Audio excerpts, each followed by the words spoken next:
Alright, so we're in a big hurry today with the snow day, so I'm going to walk you through. So some of this might be repetition for some of you. If so, and you're getting it, just kind of click through until you get to a part in your packet that you are not familiar with.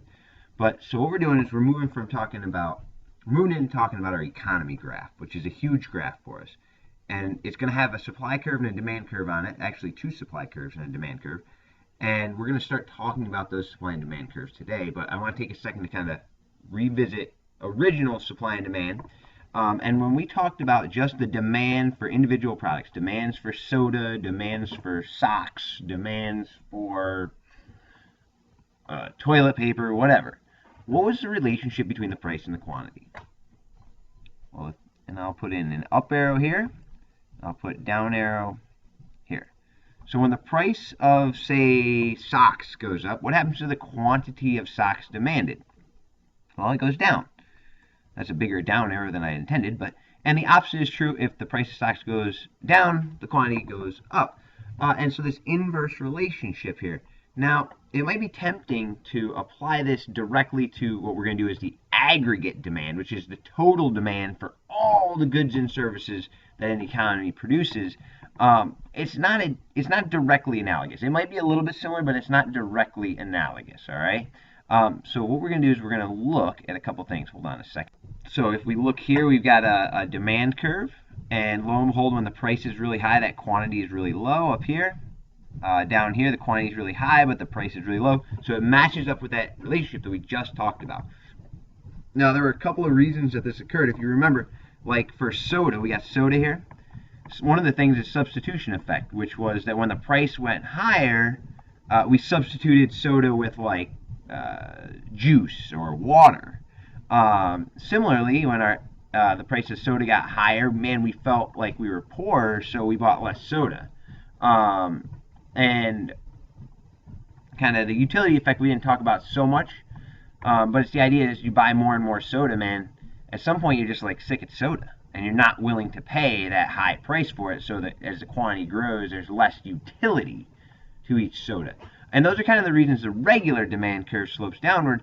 And you'll notice that the aggregate demand curve we're going to talk about in a second is most similarly sloping downward because of this income effect. They sound kind of similar to what we're going to talk about as the wealth effect in here in 1 second. So we have this graph here that is the regular supply and demand, or it's the regular demand curve. And my question is, can we turn this into an aggregate demand curve where we are measuring not just an individual's desires, but the desires for all goods and services? And what would the price be if we were talking about the price for all goods and services? We've actually just got done measuring it, so hopefully you recognize this. This is what we're going to call our price level. You can abbreviate it from here on out as PL. Price level might be determined by things like, two price indexes, or you should. I'll wait. Oh yes, that's right, CPI and GDP deflator. Okay? Oop, deflator, not the deflato. So when you make your graph from here on out, all you gotta do is make this little price level, PL here on this axis. That's the price for everything in your economy. And the quantity of soda, well, now it's not just the quantity of soda, it's the quantity of everything. And what do we use to calculate the quantity of everything? There you go, real GDP. Sometimes you might see this labeled as quantity of output. Sometimes like quantity of aggregate output. But if you put real GDP, you're good from here on out. Okay? So there's our labels. Now let's talk a little bit about why this thing slopes the way it does. Alright, so I put this here. Why? I don't know. You can read it on your packet if you have it, but I kind of want you to pay attention to my pointer more than paying attention to those words. So this kind of goes along with very similar to the income effect with our regular demand curve, but as what you can see here, oh shoot, I guess I'll just leave it there. Alright, what you can see here, there we go, is I changed the labels, and so now they're right. But think about what's going on up here. when the prices are really, really high like this, what's that going to do to how people feel about their wealth? Well, it's going to make them feel less wealthy. So what would you expect to happen to people's consumption or demand, desire for products? It's going to shift downward. And vice versa. If the price is really low, if the price levels are lower, people feel wealthier and they can have higher consumption of goods and services, and the economy is going to produce more goods and services. So this line represents every combination of price level and real GDP. And so it also, the way you can think of it, your aggregate demand curve equals your C plus I plus G plus NX, which is your formula for real GDP, because it represents the real GDP at any given price level. Now, notice it's a little bit different because, right, so like when it was soda and the prices were higher, you were substituting soda for something else. That's why your quantity fell. Here, when the prices are increasing, you're not necessarily substituting. You very well may be consuming other things, but the value of those things may be less. So it's a subtle difference here. And just like kind of one other thing, like when you're talking about the price of soda, you're assuming that the other prices are staying constant as the price of soda changes and the quantity demanded changes. But here, it's the price level for everything. So all the prices are changing simultaneously, which wasn't an assumption that we made in the demand curve. But I kind of rattle on here. If you have this general idea in your head, you're in good shape. The book talks about the interest rate effect. We are less concerned with that right now, so long as you have this, okay? So let's see if I do this any better than I did the last time. But things that might cause your AD curve to shift. So I just typed out AD equals C plus I plus G plus NX. Dang it! I did it horribly again. So here it is anyways. So this is your AD curve right here. So anything that changes the components of your GDP will change your entire curve.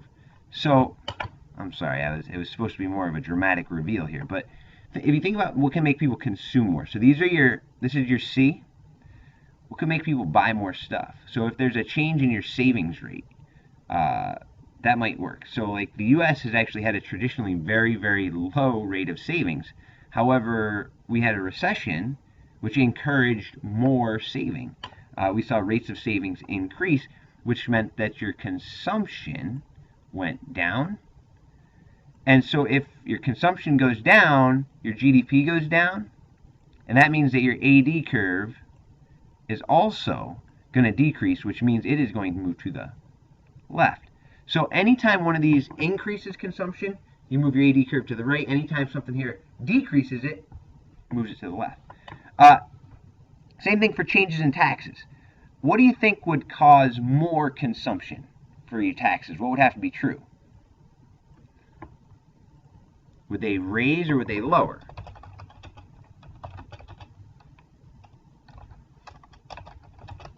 More consumption equals AD right. Okay? Higher taxes, less consumption, AD to the left. This is also called fiscal policy when we're talking about changing taxation. We'll talk about that more in just a second. Also, man, people's feelings are important here.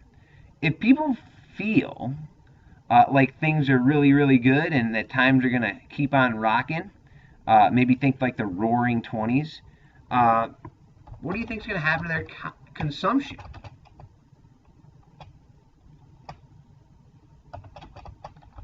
Consumption is probably going to go up. AD is going to go to the right.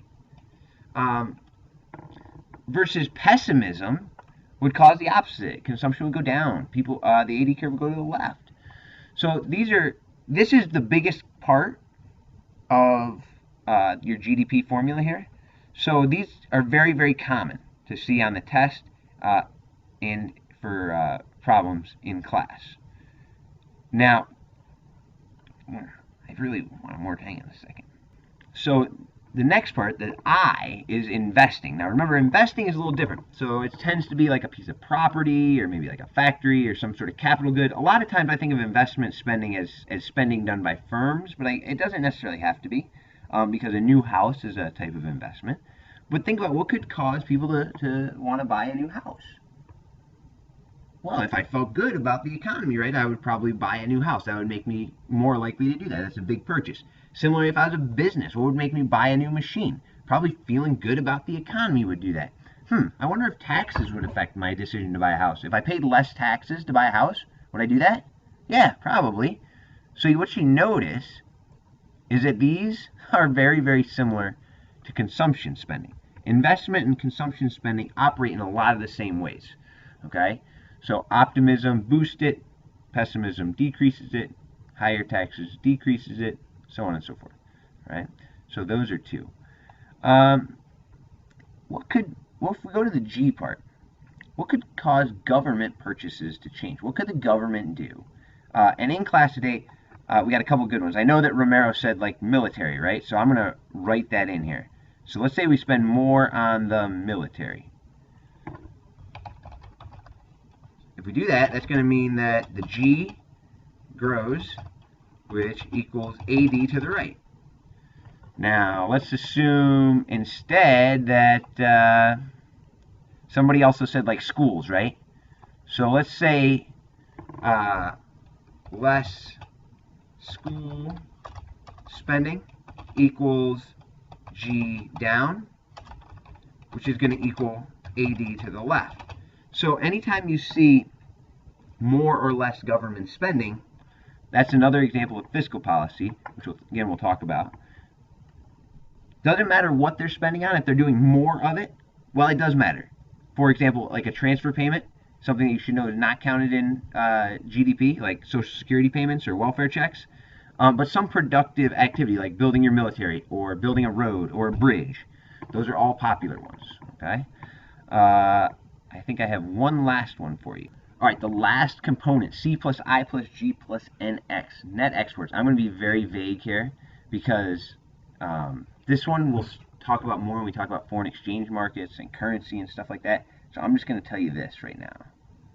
Any event that affects trade with a foreign nation will influence your net exports. For example, an overseas recession. I guess it doesn't matter. Overseas recession.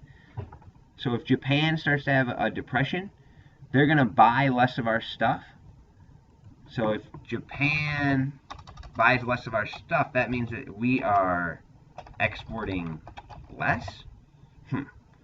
So that means that net exports, which equal net exports is equal to, I'm running out of time here. I never run out of time. This is a long one, sorry. Exports minus imports. So if exporting less, that means that net exports is going to get smaller, which means that AD to the left. And again, this one is one that we're not going to focus on right away. The C, the I, and the G, we're going to focus on a lot. But right now, this is not our big deal. So I want you to think before, I've got about 1 minute left here.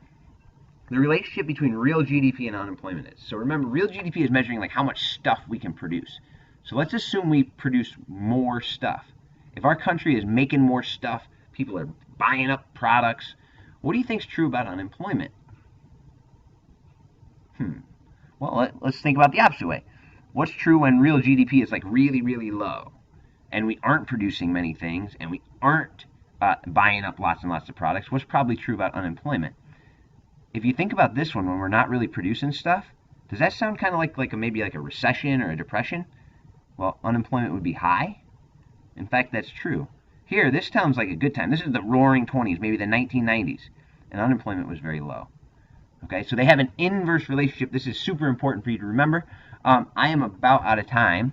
So what is going to happen here is I'm going to segue into a second video here, and I will catch up with you then. If you have any questions, make sure you write them in your journal or email me. Let me know.